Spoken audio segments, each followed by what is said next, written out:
કોઈના ગયા પછી સમ્યક દર્શન સાચી સમજણ આપણને જડીબુટી આપે છે કે કોઈના ગયા પછી મિસયુ લખવા કરતા આપણે લખીએ ને કે ભાઈ હવે અમે તમને શું કરીએ છીએ, મિસ કરીએ છીએ. તો અહીંયા અનુભવી આપણને ટિપ્સ આપે છે કે કોઈના ગયા પછી મિસયુ લખવા કરતા જીવતા હોય ત્યાં સુધી વિથયુ લખો તો એ વધારે સારું છે. જયારે બેઠા છે, જીવતા છે, ભલે તમે દૂર રહેતા હો, દીકરા દીકરીઓ ફોરેનમાં હોય, બારગામ હોય, ભણવા ગયા હોય, અને ક્યારે આવી શકે તો કે ભાઈ એમને તમે શું લખો, વિથયુ, કે અમે તમારી, તો પણ એને શું લાગે, લાગે ને. જેમ સંઘ હોય, સમાજ હોય, કોઈ પણ તકલીફના દિવસો આવે. આજે જ ગુજરાતી સમાજના બધા ટ્રસ્ટી મંડળ, એમના કાર્યકરો, એમને સરસ વાત કરી કે ભાઈ અહીંયા મેડિકલ સેન્ટર ચાલે છે, એની અંદર બધી ટ્રીટમેન્ટ આ છે. પારેખભાઈ બધી વાત સમજાવી. તો શું છે ભાઈ કે તમે સમાજની સાથે છો, આ સમાજ તમારો છે અને તમે સમાજના છો. તો તમને કંઈક શક્તિ મળી છે, સામર્થ્ય મળ્યું છે, તો તમે સમાજને કંઈક ઉપયોગી બનો. આજે જો આવડું કલકત્તાની અંદર આટલું વિશાળ ગુજરાતી ભવન, બેન્ક્વેટ હોલ, નીચેનો હોલ, ઉપર આટલા ગેસ્ટ હાઉસના રૂમ, આ બધી સગવડતાઓ છે. તો આજે કોઈ નાના પરિવારમાં પ્રસંગ આવી જાય, કોઈને મહેમાન આવ્યા, આ હોય, અત્યારે તો બધાના ઘર નાના નાના છે ને. આપણે પહેલા જ સાંભળી ગયા કે ભાઈ પરિવારમાં નાની નાની વાતોને કારણે એને જો મોટી કરવા ગયા તો પરિવાર નાના થઈ ગયા. હવે પરિવાર નાના થઈ ગયા તો મહેમાનને રાખવા ક્યાં, એક જગ્યા ગોતવી પડે આપણે. તો જો આવા બધા સ્થાનો હોય તો એની અંદર એનો બધાનો નિર્વાહ થઈ જાય કે ભાઈ 2 દિવસે મહેમાન આવ્યા, 3 દિવસે મહેમાન આવ્યા, તો એમને ઉતારા ક્યાં આપવા. તો આ બધું સમાજનું કાર્ય છે. પણ એ જ્યારે સમાજના જે કોઈ કાર્યકરો છે, મોભીઓ છે, મેઢીભૂત છે, એમને જ્યારે આવો વિચાર આવે કે કંઈક આપણે કરવું છે. કલકત્તામાં અનેક સમાજનું અવારનવાર આપણને ખબર પડતા હોય છે કે આ સમાજનું આ છે, આ સમાજનું આ છે. તેરાપંથી ભવન જોવો એવડું છે, એમ દરેકનું અહિંસા ભવન જોવો એવડું છે, લોહાણા સમાજ, જે જે સમાજ હશે. પણ એ સમાજને જ્યારે વિચાર કે નહીં, આપણી એક જવાબદારી છે કે આપણે સમાજ માટે કંઈક કરવું છે, સમાજ માટે આપણે કંઈક કરવું છે, આવો ભાવ છે. તો જો આ સમાજ માટે કર્યું, હવે સમાજ માટે કરે તો ક્યાંક જવું પડે, ક્યાંક હાથ જોડવા પડે. કઈ એમને એમ થોડું થાય. અને અત્યારે સારું કોને નથી ગમતું, બોલો? કોઈને નબળું ગમે છે? બધાને એમ છે કે સારું, અપ ટુ ડેટ જોઈ. પંખા હોય તો એમ થાય એસી હોય તો સારું, એસી હોય તો એમ થાય કે સેન્ટ્રલી એસી હોય તો સારું. નબળું તો કોઈને. તો હવે એ સારું કરવા માટે એમને એમ સારું થાય? એના માટે પણ ફદિયા જોઈ, પૈસા જોઈ, અર્થવ્યવસ્થા જોઈ. અને અર્થવ્યવસ્થા હોય તો જ સમાજના કાર્ય સારા થઈ શકે. એટલે તો હું ગામે ગામ બહેનોને કહેતો આવ્યો છું. હજી કલકત્તામાં તો મેં આ સિક્રેટ ખોલ્યું નથી. કહેતો આવ્યો છું કે જમણા હાથની બંગડી તમે સંઘમાં દેતા જાજો, અને ડાબા હાથની તમારી વહુને દેવી તો દેજો. દીકરાને પણ જમણા હાથની દેતા આવજો, કારણ કે 50 વર્ષ પછી બહેનોને બધા સંઘ અને સમાજ જ હાચવે છે.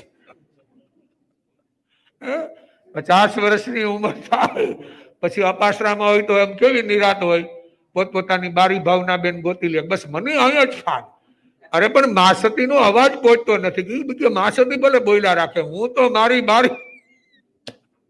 અને ઘરમાં જરા કાડા આવતા હોય તો તરત જ કહી દેશે કે આમ લાઈનમાં બેહો, આ વચમાં હું પગ પોળા કરીને બેઠા છું. તો એ સમાજ કે જે આપણા માટે ઉપકારી બન્યો છે, શું બન્યો? એ આપણા માટે ઉપકારી. તો એની વ્યવસ્થામાં તમે જેવા સપોર્ટર બનો તો સમાજ પણ સારી વ્યવસ્થા. આ જો અમારે તો ક્યારનું ગુજરાતી આ ભવનમાં ગુજરાતી સમાજમાં આવવાનું હતું, પ્રવેશ થયો ત્યારે પણ જો જોગ સંજોગ વચ્ચે મનીષભાઈને ત્યાં વડામણું હતું ત્યારે પણ તપાસ કરેલી, પણ બધું બુકિંગ હતું. કારણ કે ભાઈ જે સમય હોય, અને આજે જો આ મહાવીર વાળાને આ ચાન્સ મળી ગયો, તો કેટલા શાંતિથી બેઠા છો. છે ને ભાઈ, એક સગવડતા છે, ફેર તો પડે ને, એક જગ્યાનો પણ પ્રભાવ હોય છે. તો આપણે એ વિચારવાનું છે કે જીવનની અંદર કોઈના ગયા પછી મિસ્યું એ લખવા કરતા જીવતા હોય ત્યાં સુધી વિથયું કે અમે તમારી સાથે છીએ. તો એનું દર્દ ભૂલી જશે, એની વેદના ભૂલી જશે, અને એનામાં પણ એક આત્માનો પ્રકાશ થશે. બાકી ફરિયાદી જીવન તો ઊભું જ રહેવાનું છે. જો જીવનમાં તમે ફરિયાદ કરતા રહેશો તો એનો કોઈ દિવસ એન્ડ આવવાનો જ નથી. જેમ આપણે કહીને, કંઠ દિયા કોયલ કો તો રૂપ છીન લિયા. કોયલને કંઠ સરસ મજાનો આપ્યો, એક ક્યાંક કેકારવ કરે કોયલ, ત્યાં લોકો રોડ ઉપર ઉભા રહી જાય એના મીઠા મધુરા શબ્દ સાંભળવા માટે. આ કોયલના કંઠની એક કરામત છે. કંઠ દિયા કોયલ કો તો રૂપ છીન લિયા. એનું જે આમ રૂપ, તો કે રૂપ નથી એની પાસે, પણ કંઠ છે. રૂપ દિયા મોર કો. જો મોરને કેવું રૂપ આપ્યું, એ જયારે આમ કડા, એની મોર પીછ બરોબર કડા ખીલવે ત્યારે લોકો આમ રોડ ઉપર જતા હોય તો પણ રોકાય છે. હવે જો મોરે એની કડા કરી છે. રૂપ દિયા મોર કો તો ઈચ્છા છીન લી. ઈચ્છાઓ બધી છીનવાઈ ગઈ. બસ હવે એનું લિમિટેડ એટલામાં જીવન. दी इच्छा इंसान को, दी इच्छा इंसान को तो संतोष छीन लिया. इंसान ने बराबर ઈચ્છાઓ આપી કે ભાઈ જે ઈચ્છા કરવી હોય કઈરા જ રાખો, કઈરા જ રાખો. હવે કઈરા જ રાખે છે તો મનુભાઈ સંતોષ નથી. એક ચશ્માની દુકાન થઈ, બીજી થઈ, ત્રીજી થઈ. લોકો કે 6 દુકાન છે. જો दी इच्छा इंसान को तो संतोष छीन लिया. માણસને ગમે એટલું આવ્યા જ રાખે, આવ્યા જ રાખે, આવ્યા જ રાખે, પણ એને ખબર નથી કે તું ઈચ્છા કરે જઈશ, પણ ઈચ્છાનો ક્યારે અંત આવવાનો. પણ આપણો અંત આવી જશે. આપણે કોરોનામાં જોઈ છે ને, કેટલા નાના મોટા મધ્યમ કઈ ઉંમરના લોકો ચાલ્યા. જો અચાનક લોકો, કોઈ બીમારી હોય, કોઈ ચેપ લાગી ગયો, કોઈને આયુષ્ય કર્મના દલિત પૂરા થયા અને અધવચ્ચે યાત્રા પૂરી. આપણને એમ હોય કે હજી હોત તો સારું, આપણે બહુ ઉપયોગી હતા. પણ જો આમાં તો મારું કે તમારું કે ભગવાનનું નથી હાલતું, તો આપણું તો શું હાલે. આપણે એમ કહ્યું કે નાના ભાઈ, આ એક ચેક ઉપર સહી કરવાની બાકી છે, મને 2 સેકન્ડ, આ 2 સેકન્ડ મળે? 2 સેકન્ડ હું ભાઈ, એક સમય ન મળે. એટલે જ્ઞાની કહે છે, દી ઈચ્છા ઇન્સાન કો તો સંતોષ છીન. સંતોષ નથી, સંતોષ. તો જ્ઞાની કહે છે જીવનમાં સંતોષ લાવો. તમને કંઈક મળ્યું છે, તમે બીજાને કંઈક પોતાના ગણી અને એમાં વિતરિત કરતા જાઓ કે મને જેટલું પરમાત્માએ માગ્યું છે એના કરતા અનેક ગણું આપ્યું. તમે કલકત્તામાં આવ્યા અને ત્યારે જે ભગવાનની સામે ડિમાન્ડ મૂકી હતી એના કરતા ઓછું મળ્યું કે વધારે મળ્યું? બોલો, વધારે મળ્યું ને. તમે તો શું સાવ આમ જેમ અમે ગોચરી જતા હોય થોડું થોડું લેતા હોય, એમ તમે થોડું થોડું જ માંગ્યું હતું ને. બસ એક નાનકડો ફ્લેટ હોય, પછી ધીમેકથી બોલો 1 બેડરૂમ વધારે આપજે, કારણ કે દીકરો અત્યારે તો 2 વર્ષનો છે, પણ 22નો થશે તો હવે સિંગલમાંથી ડબલ થશે. તો એને પણ રહેવા માટે તો અત્યારથી ભગવાન તું આપી દે, જો તને ઠીક પડે તો આપજે, એમ મનમાં પ્રાર્થના કરતા હો ને. પછી વળી તમને લાગે કે આમ ઠાકોરજીના ચહેરા ઉપર જરા આમ ચમક છે, તો વળી પાછું હળવેકથી બોલો કે 1 ગેસ્ટ રૂમ આપી દેજે. એટલે ક્યારેક મહેમાન આવે તો સોનલબેન પછી પ્રોબ્લેમ નહીં. ત્યારે એવું ન લાગે કે ગુરુદેવ આવે તો એક રૂમ આપજો, પણ કદાચિત કોક જો મારા પિયરિયા આવી જાય તો એમને કહે મારે બીજે ઉતારવા ન પડે એટલે આશાબેન એક નાનકડો ગેસ્ટ રૂમ આપજે, બસ આટલું આપે એટલે બરોબર ને. પછી શું માંગ્યું કે ભાઈ થોડાક પૈસા આપજે, વાર તહેવારે પ્રસંગે પર્યુષણ હોય, કોઈ જલારામ જયંતિ હોય, આ પ્રસંગ આવે તો થોડું ઘણું દાન પુણ્ય એમ થોડુંક આપજે, બહુ વધારે નથી જોતું. કારણ કે ત્યારે તો આપણે હું લોટો ને દોરી લઈને આવ્યા હોય એટલે પ્રફુલભાઈ પછી વળી ભગવાન કે તથાસ્તુ જા 2-5 લાખ રૂપિયા વધારે, પછી કે એક નાનકડી મોટર આપજે, બહુ મોટી નહીં, નાનકડી, બસ અમે બે હમાય ગઈએ અને કોક કદાચ આરે આવ્યું હોય ને એ પાછું એમ કે અપાસરે જવા માટે, ફરવા નહીં, ખાલી અપાસરે કલકત્તા જોવા કે વિક્ટોરિયા માટે એમ નહીં, બસ એ ખાલી અહીંથી મંદિરે જઈ શકું, અહીંથી અહીંયા જઈ શકું એના માટે. પછી ભલે કોઈની મંદિરે લઈ આવે જ નહીં, પણ માપતા હોય ત્યારે આ રીતે, અને તમે જે માંગ્યું એ ભગવાને તમને.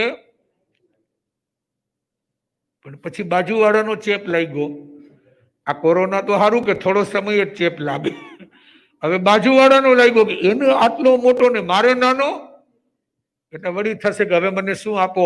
પણ છતાંય તમે જે માંગ્યું, જેવું માંગ્યું એવું તમને ભગવાને, પણ હજી શું નથી? સંતોષ.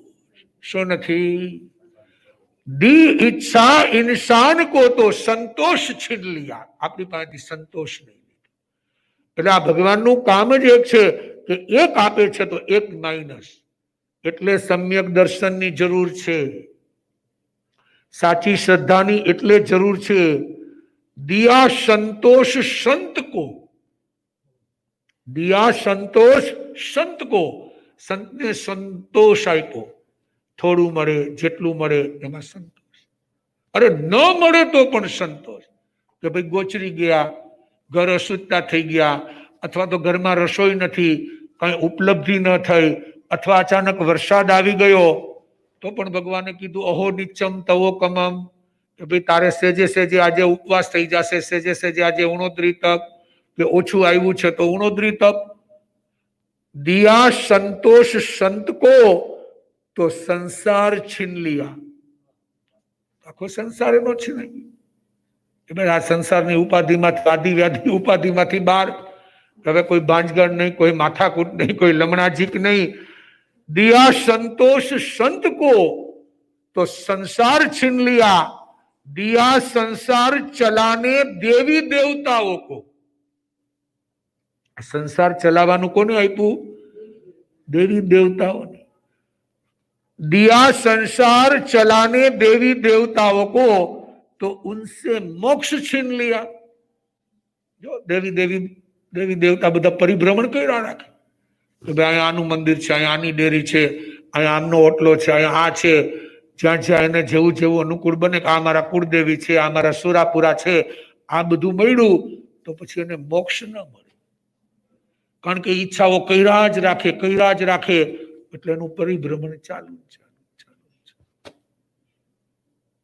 હવે એને સંસાર ચલાવવા આપ્યો તો એની સામે એને શું નુકસાન ગયું? કે મોક્ષ ચાલ્યું. એટલે જ્ઞાની કહે છે મત કરના કભી ભી ગુરુર अपने आप पर, मत करना कभी भी गुरूर अपने आप पर. अय इंसान, આપણને ભગવાન કહી રહ્યા છે કે અય इंसान, भगवान ने तेरे मेरे जैसे न जाने कितने को बनाकर, मारा तेवा तारा जेवा घना ने बनावी, भगवान ने तेरे मेरे जैसे न जाने कितने को बनाकर मिट्टी में मिला दिया. छेले हूं कर दीधु? एक मुट्ठी माटीनी काया, एक मुट्ठी माटीनी काया. ખાલી શું છે? એક મુઠ્ઠી, અને ઉડીને રવાના. કાચનો કટકો શું છે તો કે કાચના કટકા વેરાઈ ગયા. કટકા પણ શું થઈ ગયા કે કોઈ વસ્તુ ફૂટી અને બધી વેરાઈ. વળી પાછું શું થયું તો કે એક મુઠ્ઠી માટીની કાળ. બસ છેલ્લે એ મુઠ્ઠી પણ આપણા હાથમાં રહેતી નથી. પવન આવે ને રાખ ઉડી જાય. કોઈ અસ્તિત્વ નહીં, કશું જ નહીં. શેના માટે જીવન હતું? મારે આત્માની ઓળખાણ કરવાની હતી, મારા સ્વરૂપની પછાણ કરવાની હતી, અને એ કરવાની બદલે આ સંસારમાં જીવન પૂરું થયું. એટલે અહીંયા કહે છે મત કરના કભી ભી ગુરુર अपने आप पर अहिंसान भगवान ने मेरे तेरे मेरे जैसे न जाए ने कितने को बनाकर मिट्टी में मिला दिया. बस खरा ગયા પછી કોઈ સમાચાર નહીં, કોઈ વોટ્સએપ નહીં, કોઈ SMS નહીં. કઈ આવે સમાચાર કે ના ના અમે અહીં બધા હેપી છીએ ને કઈ વાંધો આવે એવું? ઠંડી પડે તો ઓઢવાનું છે, ભૂખ લાગે તો અહીં કશું જ નહીં. 50 વર્ષ જેની સાથે રહ્યા, 60 વર્ષ રહ્યા, 70 વર્ષ રહ્યા, 80 વર્ષ જીવા, 90 વર્ષ જીવા,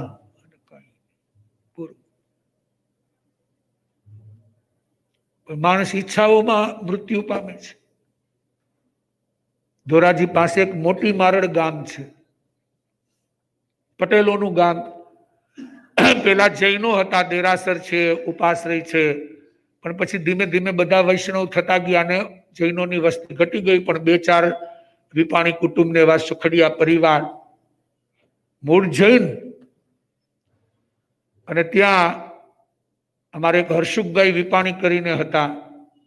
વર્ષો પહેલા અચાનક ધોરાજી જવાનું થયું અને ત્યાંના સંતો છે, ડેરાવાસી સમાજમાં દીક્ષિત બન્યા છે, અહીં કલકત્તા ચોમાસું કરી ગયા. અને અહીંના બધા દાતા પરિવારે ત્યાં સુંદર મજાનું દેરાસર ને ઉપાશ્રયનું આયોજન કર્યું. અને અમારે શેષકાર જવાનું થયું જુનાગઢથી મજેવડી, ત્યાંથી પછી મોટી મારડ. બપોરના વ્યાખ્યાન હતું પટેલ સમાજની વાડીમાં. અને પટેલનો સમાજ વધારે, જૈનો તો 2-4 ઘર, એટલે બધા હાજરી આપે. અને અમારે હર્ષુભાઈની ઉંમર હશે ત્યારે 80-85 વર્ષ. હવે દાદા એવા જોરદાર જય સ્વામિનારાયણ જય સ્વામિનારાયણ માળા કર્યા રાખે. 1 પેઢી જોઈ, 2 પેઢી જોઈ, 3 પેઢી જોઈ. અને દાદાને પૂછ્યું કે ભાઈ હવે વૈકુંઠની તૈયારી કરો, હવે સમય આવી ગયો છે. તો કે ના ના, હજી તો મારે 4થી પેઢીને જોઈને પછી જવું છે. અરે ભાઈ, કોને ખબર છે કે કાલ હવાર પડશે કે નહીં પડે? તું માત્ર તારા ભાવમાં રહેતા શીખી જા.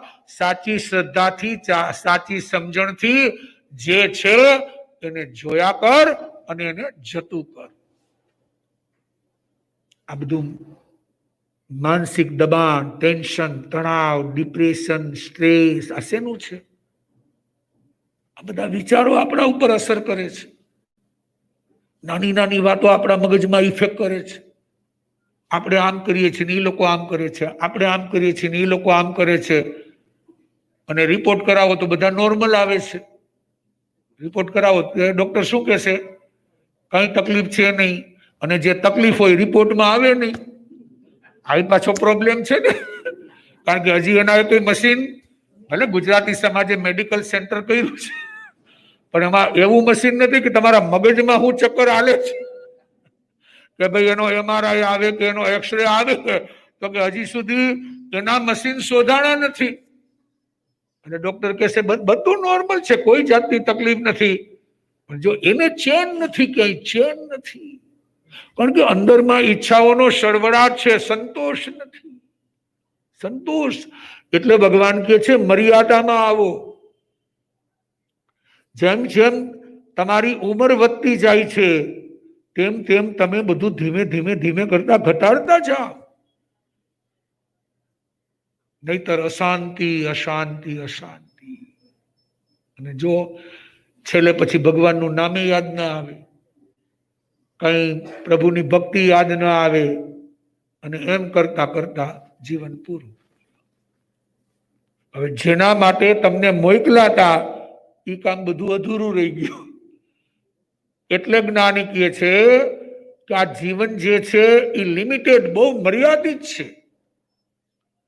કેટલું છે એ તમને કોઈને ખબર નથી, પણ જેટલું પણ છે એમાં એક સેકન્ડ, એક સમય પણ તમે વધારી શકવા સક્ષમ નથી. એક સમય કે ભાઈ એક આંખનો પલકારો તમે વધારે આપો તો કે નહીં. તો આવા નાનકડા જીવનમાં આપણે કંઈક આપણું કરવાનું છે. આપણું, એનું નામ સમ્યક દર્શન. કે મારે કંઈક મારી જાતને સુધારવાની છે, મારા સ્વભાવને સુધારવાનો છે. મારે બીજા ઉપર ખાલી આરોપનામું નથી મૂકવાનું. જગત આખું સરસ છે. આપણે કહેવત છે ને, જેવી દ્રષ્ટિ એવી સૃષ્ટિ. આ તો પછી એના જેવું છે ને કે વેકેશનનો સમય હશે અને બેન પિયર ગયા હતા, પણ એવું કઈ નથી કે ભાઈ સાસરામાં તકલીફ હોય ને પિયરમાં તકલીફ ના હોય. ઘણી વખત સાસુ દીકરીની જેમ વહુને સાચવે ને માં છે એ વહુની જેમ સાચવે, એવું બને. પૂર્વના કોઈ વેરાનું બંધ હોય તો કઈ સાસુ આરે જ વેરઝેર થાય એવું નથી. આ તો એક હું આપણે કહીએ ને વઢવાણની વઢકણી વહુ, હવે પેલી કહેવત પડી જાય એટલે લોકો પછી એમને એમ ચલાવ્યા રાખે. પણ ઘણી વખત એવું હોય કે મા દીકરીને પણ વેરઝેર હોય, જો પિતા પુત્રને પણ વેરઝેર હોય. જો મગધના રાજગ્રહીના મહારાજા શ્રેણિક અને એનો દીકરો કોણિક, હવે બાપ દીકરા વચ્ચે વેરઝેર. સગા દીકરાએ સગા બાપને જેલમાં નાખ્યા ને 500 હન્ટર રોજ મારતા. આ કર્મ. એમાં કયું પાત્ર શું છે આ તો શું 2-4 ઘટના ઘટે એટલે લોકોમાં એક કહેવત પડી જાય. પણ ઘણી વખત દીકરો હોય કે દીકરી હોય, મા બાપને ન ગમતા હોય, એવું બને ને.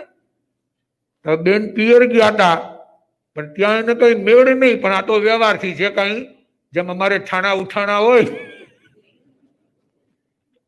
એમ એને વ્યવહારથી પાછા કરવા પડે. તો 10 દિવસથી આ 15 દિવસ થઈ ગયા વેકેશન ખુલવાની તૈયારી. એટલે પત્નીએ પતિને ફોન કર્યો કે હવે તમે ક્યારે લેવા આવવાના છો? આ 15 દીમાં તું અહીં પિયરમાં અડધી થઈ ગઈ. કે ભલે આવી છું મારા પિયર, પણ અહીંયા તો બધું એવી માથાકૂટ હાલે છે કે અડધી થઈ ગઈ. પતિએ સામે ફોન કરવાની બદલે મેસેજ મૂકી દીધો કે બીજા 15 દી જવા દે એટલે બધું પૂરું થઈ જાય. કે ભાઈ જો અડધી થઈ ગઈ તો બીજા 15 દી જાવ તો બધું પૂરું થઈ જાય. પછી કઈ ધક્કો ખાવા જેવું. એટલે જ્ઞાની કે ભાઈ આ તો સંસાર છે, સંસાર. કભી ખુશી કભી ગમ, એ છે જીવનનો ક્રમ. ભાઈ આ તો બધું તમારું ટાઈમ ટેબલ ઇન્ડેક્સ ચાલ્યા જ રાખે. ક્યારેક ખુશી છે, ક્યારેક ગમ છે, ક્યારેક ખુશી છે, ક્યારેક ગમ છે, ક્યારેક સુખ છે તો ક્યારેક દુઃખ છે. પણ ભગવાને સરસ સૂત્ર આપ્યું, કભી ખુશી કભી ગમ, એ છે જીવનનો ક્રમ. એ તો ભાઈ તારો ક્રમ છે, પણ તારે શું કરવાનું? તો કે તું સાક્ષી ભાવમાં રમ. માત્ર સાક્ષી ભાવ. આનું નામ સમ્યક દર્શન. જોયા કરો, જતું કરો અને જાતે કરો. જોયા કરો, જતું કરો અને જાતે કરો. બસ કોઈ પ્રોબ્લેમ નહીં. સૌનું સૌની રીતે ચાલ્યા જ રાખે, ચાલ્યા જ રાખે. અને આનંદ આનંદ આનંદ આનંદ, ચિત્ત પ્રસન્નતા.